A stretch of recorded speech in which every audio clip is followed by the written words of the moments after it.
এখন ব্যাপারটা হচ্ছে যত বিধানসভা নির্বাচন সামনে চলে আসছে তত বেশি এই রাজনৈতিক হিংসা বাড়তেই থাকবে এবং ভাঙড় হচ্ছে পশ্চিমবঙ্গের মধ্যে এই মুহূর্তে সবচেয়ে একটা উত্তপ্ত জায়গা এবং রাজনৈতিক হিংসার একটা সবচেয়ে উর্বর ক্ষেত্রে পরিণত হয়েছে। এবং বলাই বাহুল্য যে ব্যাপারটা হচ্ছে এই ভাঙড়টা হচ্ছে মুসলিম অধ্যুষিত একটা বিধানসভা ক্ষেত্র, প্রায় 70%-এরও বেশি মুসলিম যে বিধানসভা ক্ষেত্রে বসবাস করে। সেখানে প্রতিনিয়ত এইরকমভাবে রাজনৈতিক সহিংসতা বেড়েই চলেছে। পঞ্চায়েত নির্বাচন বলুন, বিভিন্ন নির্বাচনে আমরা দেখছি রক্তগঙ্গা বইছে ভাঙড়ের মাটিতে। এটা কিভাবে বন্ধ হবে আমি জানি না, তবে তারপরে আমি বলবো যে বিশেষ করে ভাঙড়ের যিনি এখন শাসক দলের ইনচার্জ, বিভিন্ন সময় তার যে মন্তব্য বা বক্তব্য সেগুলো কিন্তু আমার বোধহয় হিংসাতে ইন্ধন দিচ্ছে। এবং ভাঙড়ের অনেক মানুষ আজকের শিক্ষিত, সচেতন, অনেক প্রতিষ্ঠিত সমাজের মানুষজন তারা রয়েছে, তাদেরকে আজকে প্রতিরোধ করতে হবে। এই রাজনীতির যে ঘোলা জলে নেতাদের মাছ ধরার যে প্রচেষ্টা, তার বাইরে গিয়ে রাজনৈতিক হিংসা বন্ধ করতে হবে। আজকে যারা মরছে তারা তো মরছে, তাদের জীবন শেষ হয়ে গেল, তাদের পরিবার ভেসে গেল। আর যারা মারছে তারাও কিন্তু ভালো থাকবে না, তারাও কিন্তু ওই কারা অন্তরালে বছরের পর বছর তাদের কাটাতে হবে এবং মামলা লড়তে লড়তে তাদের পরিবার আর্থিকভাবে শেষ হয়ে যাবে এবং হয়তো তারপরে মামলা শেষে তাদের সাজা হয়ে যাবে। ফলে এই রাজনীতি ক্ষমতা দখলের রাজনীতির বলি হচ্ছে সাধারণ মানুষ। আর সেই উলুখাগড়ার প্রাণ যায়, রাজায় রাজায় যুদ্ধ হয়, নেতায় নেতায় যুদ্ধ হচ্ছে, কিন্তু সাধারণ মানুষ খুন হচ্ছে। তাই আমি সাধারণ জনগণ, বাংলার সাধারণ মানুষ, শুধু ভাঙড়ের নয়, তাদেরকে বলবো যে আপনারা এই নেতাদের প্ররোচনায়, নেতাদের আনুগত্য দেখাতে গিয়ে এই হিংসায় আপনারা পা বাড়াবেন না, নিজেদের জীবন এবং পরিবারকে ধ্বংস করবেন না এইভাবে। কারণ এই হিংসার বলি কে কখন বলি হবে বলা খুব মুশকিল। তাই এই হিংসা কাম্য নয়। আজকের রাজনীতি হোক আজকের মানুষের জন্য, মানুষকে এগিয়ে নিয়ে যাওয়ার জন্য, সমাজকে এগিয়ে নিয়ে যাওয়ার জন্য, ক্ষমতা দখলের জন্য এবং করে খাওয়ার যে রাজনীতি সংস্কৃতি আজকের বাংলায় তৈরি হয়েছে, তার জন্যই আজকের কিন্তু বহু মানুষের প্রাণ যাচ্ছে। মানুষকে এগিয়ে আসতে হবে, পথে নামতে হবে, তাদেরকে ঐক্যবদ্ধভাবে এই রাজনৈতিক হিংসা প্রতিরোধ করতে হবে। রাজনৈতিক নেতারা বোধহয় তারা এটা আটকাবে না বা থামাবার চেষ্টা করবে না, কারণ তারা যত বেশি লাশ পড়বে, যত বেশি রক্ত খুন হবে, তত বেশি তাদের রাজনৈতিক প্যারামিটার বাড়বে। কিন্তু সাধারণ মানুষের যে ক্ষতি এবং লোকসান সেটা কখনো পূরণ হওয়ার নয়।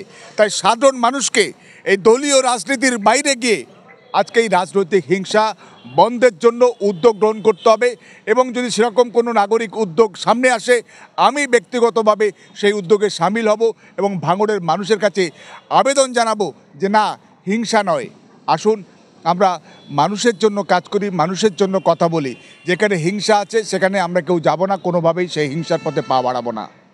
এখন ব্যাপারটা হচ্ছে রাজনীতিতে চিরস্থায়ী বন্ধু, চিরস্থায়ী শত্রু বলে কিছু নেই। আমরা দেখেছি 2024-এর লোকসভা নির্বাচনে সেখানে বামফ্রন্টের সঙ্গে সেখানে আইএসএফের জোট হয়নি। আইএসএফ এককভাবে প্রায় 17টা লোকসভা আসনে তারা লড়াই করেছিল এবং বামফ্রন্টের বিরুদ্ধে তাদের বিভিন্ন রকম মন্তব্য বা বক্তব্য উঠে এসেছিল। একইভাবে বামফ্রন্টও তাদের বক্তব্য জানিয়েছিল যে তারাও জোটের জন্য নাকি চেষ্টা করেছিল, কিন্তু যে কোনো কারণেই হোক 2024-এর লোকসভা নির্বাচনে জোট হয়নি। 2026-এ তার জন্য যে হবে না এমনটা তো বলা যায় না, কারণ এর আগে অর্থাৎ 2024-এর আগে যে বিধানসভা নির্বাচন সেখানেও কিন্তু আইএসএফের সঙ্গে বামফ্রন্টের জোট ছিল এবং তারা যৌথভাবে তারা ব্রিগেড সমাবেশও ইতিপূর্বে করেছে। ফলে তাদের মধ্যে একটা রাজনৈতিক সমঝোতা, বোঝাপড়া আগে থেকেই আছে। 2026-এ যদি সেখানে জোট হয় সেটা ব্যাপারটা খুব একটা অস্বাভাবিক নয়, স্বাভাবিক ঘটনা।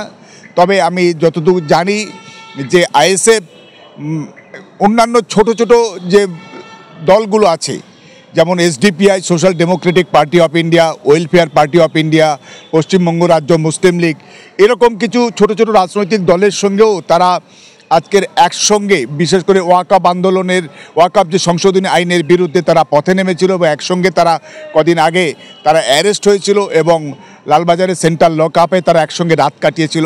আমি মনে করি আইএসএফ যদি বামফ্রন্টের সঙ্গে জোট করে সেটা ঠিক আছে, কিন্তু একই সঙ্গে ছোট ছোট রাজনৈতিক দলগুলোকেও তারা সঙ্গে নিক এবং একটা বৃহত্তর ঐক্য জোট গড়ে উঠুক। আমরা চাই তৃণমূল কংগ্রেস বিজেপির বাইরেও তৃতীয় শক্তি তারাও উঠে আসুক এবং ছুটে আসবে, যত বেশি তৃতীয় ফ্রন্ট উঠে আসবে বা শক্তিশালী হবে, মজবুত হবে, তত কিন্তু বিরোধী যে বিজেপি আরএসএসের রাজনৈতিক শাখা ফ্যাসিস্ট শক্তি তারা দুর্বল হবে। এবং তারা দুর্বল হলে কি হবে, তাহলে কিন্তু যে বাম গণতান্ত্রিক যে জোট বা ঐক্য জোট সেটা মজবুত হলে মানুষের ভালো হবে, সমাজের ভালো হবে, বাংলার উন্নয়ন হবে। আজকে যে সাম্প্রদায়িক জিগির, সাম্প্রদায়িক রাজনীতি, সাম্প্রদায়িক হিংসা, সাম্প্রদায়িক অস্থিরতার চেষ্টা বিজেপি করছে, বিজেপি যত বেশি দুর্বল হবে এই পশ্চিমবঙ্গে তত বেশি বাংলার ভালো বলে আমি মনে করি।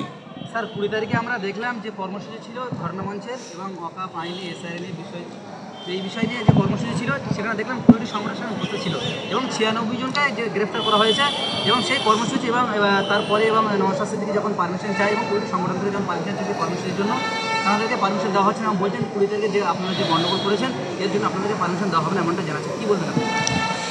এখন দেখুন 20 তারিখের গত 20 আগস্ট 2025 মানে ধর্মতলার মেট্রো চ্যানেলের কাছে যে আইএসএফ সহ এসডিপিআই, ওয়েলফেয়ার, অন্যান্য রাজনৈতিক এবং সামাজিক সংগঠনের যৌথ ব্যবস্থাপনায় যে আন্দোলন করার চেষ্টা হয়েছিল, প্রতিবাদ আন্দোলন করার চেষ্টা হয়েছিল বা ধর্ণা করার চেষ্টা হয়েছিল, সেটা পুলিশ করতে দেয়নি।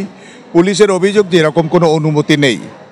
আসলে গণতান্ত্রিক আন্দোলন করার জন্য পুলিশের অনুমতি প্রয়োজন হয় না, পুলিশকে ইনফরমেশন জানানোর দরকার। তবে পুলিশ অবশ্যই ল অ্যান্ড অর্ডার দেখার দায়িত্ব বা অন্য কোনো সংগঠনের সেখানে প্রোগ্রাম আছে না আছে ইত্যাদি ইত্যাদি দেখার দায় এবং দায়িত্ব কিন্তু রাজ্য পুলিশের, রাজ্য প্রশাসনের।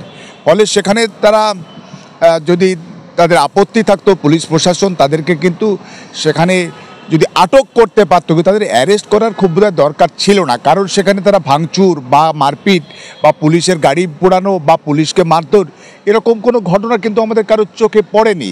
তাহলে কেন তাদের বিরুদ্ধে নন বেলেবল সেকশানে তাদেরকে মামলা দেওয়া হলো, কেন তাদেরকে লকআপে রাত্রি যাপন করতে হলো, এগুলো কিন্তু প্রশ্ন উঠছে। আর তাছাড়া ইস্যুগুলো খুব বার্নিং ইস্যু ছিল, বিশেষ করে ওয়াকফ সংশোধনী আইন বা এসআইআরের ব্যাপারটা ছিল, বা এনআরসির যে একটা ঘুরপথে এসআইআরের মাধ্যমে এনআরসি চালুর যে একটা নির্বাচন কমিশনের মাধ্যমে যে বিজেপি বা আরএসএস চালাচ্ছে, এসবের বিরুদ্ধে একটা আন্দোলন ছিল। এই সবটাই হচ্ছে কেন্দ্রীয় সরকারের নীতি এবং তাদের আইনের বিরুদ্ধেই কিন্তু আন্দোলন, কোনো রাজ্য সরকারের কোনো কিছুর বিরুদ্ধে কিন্তু আন্দোলনগুলো ছিল না। ফলে রাজ্য পুলিশ, রাজ্য প্রশাসন তাদের প্রতি আরেকটু সহনশীল হতে পারত এবং আগামী দিনে এরকম কোনো গণতান্ত্রিক আন্দোলনে আইএসএফ বলুন বা অন্যান্য যে কোনো মানে রাজনৈতিক দল বা সংগঠন তাদেরকে সবসময় আদালতে যেতে হবে কেন? আজকের শাসক দলের যেমন আন্দোলন করার এখতিয়ার আছে, তারা আজকের 28শে আগস্ট তারা আজকের গান্ধী মূর্তির পাদদেশে তাদের যে তৃণমূল ছাত্র পরিষদের মিটিং করছে, বিজেপি মিটিং করছে, বিজেপি অনেক সময় তাদেরকে হাইকোর্টে আসতে হচ্ছে মিটিং করার জন্য। কিন্তু ঠিক আইএসএফ বা অন্যান্য ছোট ছোট সংগঠনগুলো তারা আজকে গণতান্ত্রিক ব্যবস্থাপনায় আন্দোলন করে বা প্রতিবাদ করে পথে নামে, সে সুযোগটুকু দিতে হবে।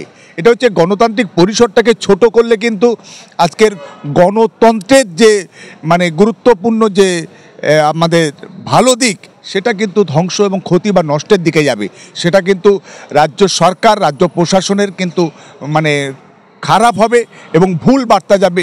বিশেষ করে যে ওয়াকফের ব্যাপারে বা এসআইআরের ব্যাপারে যে আন্দোলন, সেগুলোকে কিন্তু রোখা বা আটকানো কোনোভাবেই উচিত নয়, এগুলো করতে দেওয়া উচিত বলে আমি মনে করি এবং বিশ্বাস করি।